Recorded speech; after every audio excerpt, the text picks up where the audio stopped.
नमस्कार दोस्तों, स्वागत है आपका अपने YouTube channel study with SK में।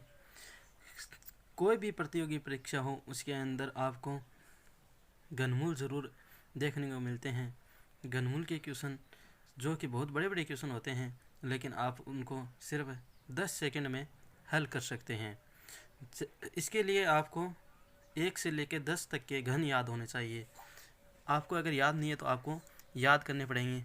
जैसे 1 का घन होता है, 1 का घन होता है 1, 2 का घन होता है 8, 3 का घन होता है 27, 4 का घन होता है 64, 5 का घन होता है 125, 6 का घन होता है 216, 7 का घन होता है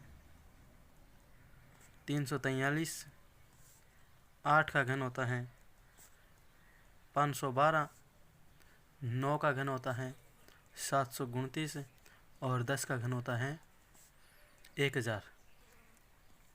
आप देखेंगे कि 1 से लेकर 10 तक के घन आपको याद करने होंगे। और जैसे हमें 1 का घन देखें, लास्ट इकाई का अंक क्या आता है? 1 आता है। 2 का घन देखते हैं तो अंतिम अंक क्या आता है? 8 आता है। 3 के घन में 7 आता है। 5 के घन में 5 आता है। 6 के घन में 6 आता है। 7 के घन में 3 आता है। 8 के घन में 2 आता है। 9 के घन में 9 आता है और 10 के घन में 0 आता है। यानी 1 से लेकर 10 तक के घन में जो इकाई का अंक है वो सभी में अलग अलग आता है, एक जैसा नहीं आता है। तो 1 से लेकर के 10 तक के घन आपको याद करने हैं। जैसे हम एक क्वेश्चन है उसका हम घनमूल करते हैं। जैसे एक क्वेश्चन आ जाए 3375 ये क्वेश्चन है। इसका आपको आ जाए कि इसका घनमूल ज्ञात करो कि इसका घनमूल कितना होगा। तो आपको क्या करना है, सबसे पहले इधर से 3 अंक लेने हैं। घनमूल में आपको बताया कि 3-3 के जोड़े बनते हैं, तो इधर से आपको 3 अंक लेने हैं। 3 अंक में आपको देखना है कि जो इकाई का अंक है 3 अंकों में वो कितना है।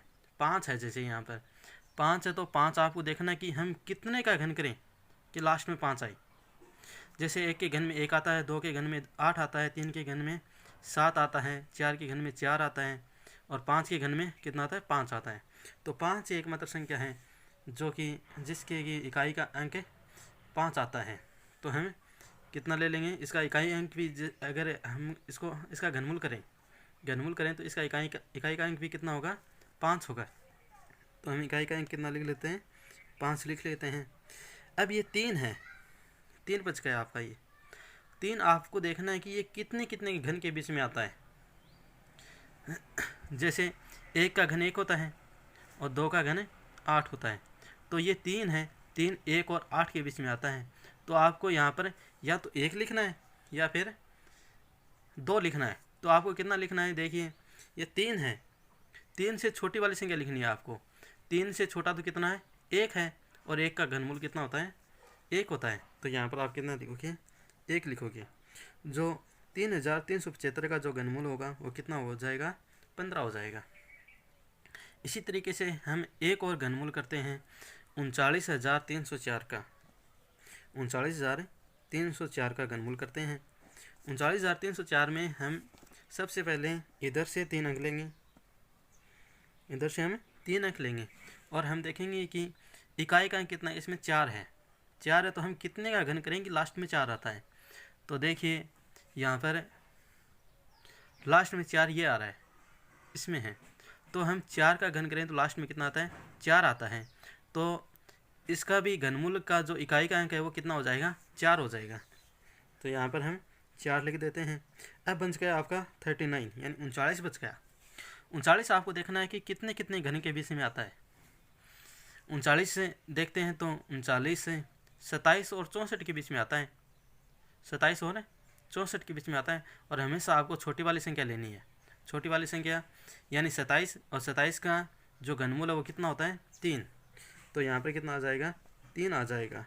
और अपना जो 39304 का वो घनमूल कितना हो जाएगा? 34 हो जाएगा। धन्यवाद दोस्तों।